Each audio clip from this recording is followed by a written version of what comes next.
Veronica, thank you for being here with me today. Now, you recently testified in the Texas Senate against Senate Bill 1026. I want to get your take on the bill.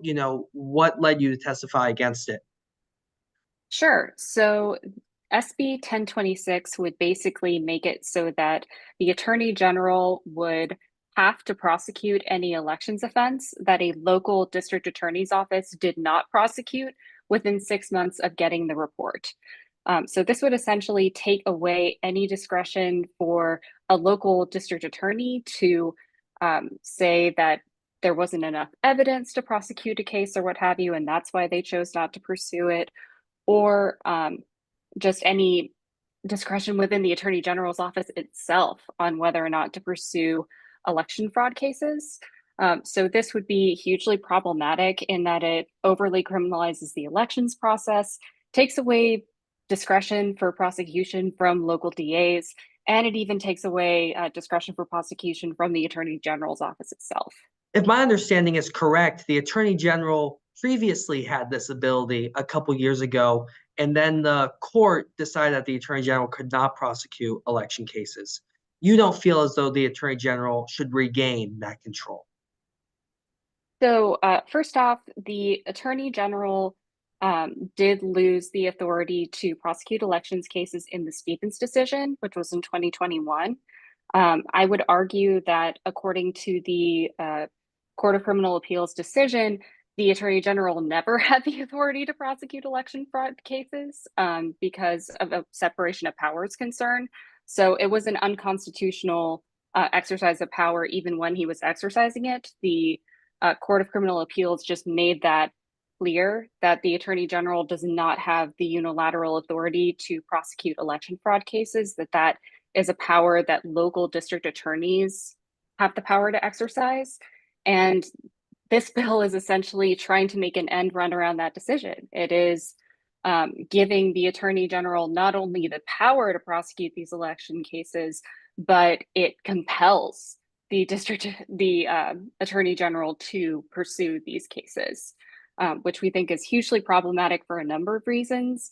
When the Attorney General did prosecute these election fraud cases, a study from the ACLU showed that 72% of the cases that Attorney General Paxton pursued were against voters of color, predominantly Black and Latino Texans, and 45% were against Black and Latino women.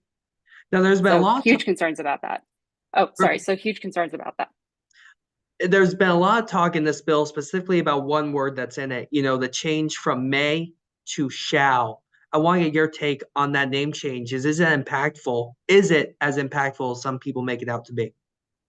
It's hugely impactful. In legalese and in statute, the difference between may and shall is, does a person have the decision-making power, right, to make a decision, versus do they have to do it, right, regardless of what they want to do or whether they think that there's enough evidence to do so. And in this bill, it basically says that instead of being able to review the evidence, look and see if there is actually a case here, instead the Attorney General would just have to proceed with any election fraud case that a local district attorney didn't decide to prosecute. And that decision may have been because the evidence was flimsy, because they found the report to be not credible, or any of those reasons. Still, the Attorney General would have to pursue that case, and that's hugely problematic. And if this were to pass, what impact you feel would have overall? I think it would make it scarier to vote in Texas. We have over 100 crimes that are under the election code right now. It's a hugely complicated body of law, and it's really easy to make a mistake and potentially get reported and prosecuted for something that is not something that you intended to do, that you intended to break the law. So I think that it's really problematic and will deter people from voting. And do you feel as though the Attorney General should have the ability to prosecute, certain cases, maybe not just in terms of elections, but other cases in general? Do you feel as though they should have that ability? You're just against this bill.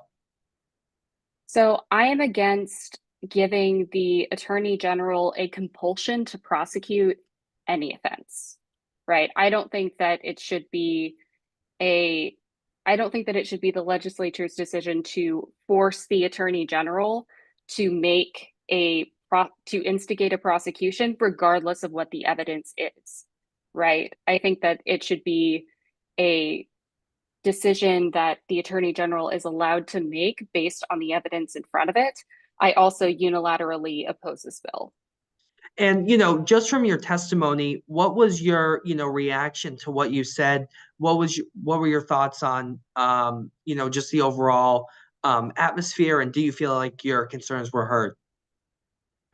So I do think that the concerns were heard. However, there does seem to be a lot of opposition to the Stevens decision within members of the Senate State Affairs Committee. So I think that if constituents are concerned about this bill passing, that it would be really helpful for the committee members to hear from members of the public about that concern.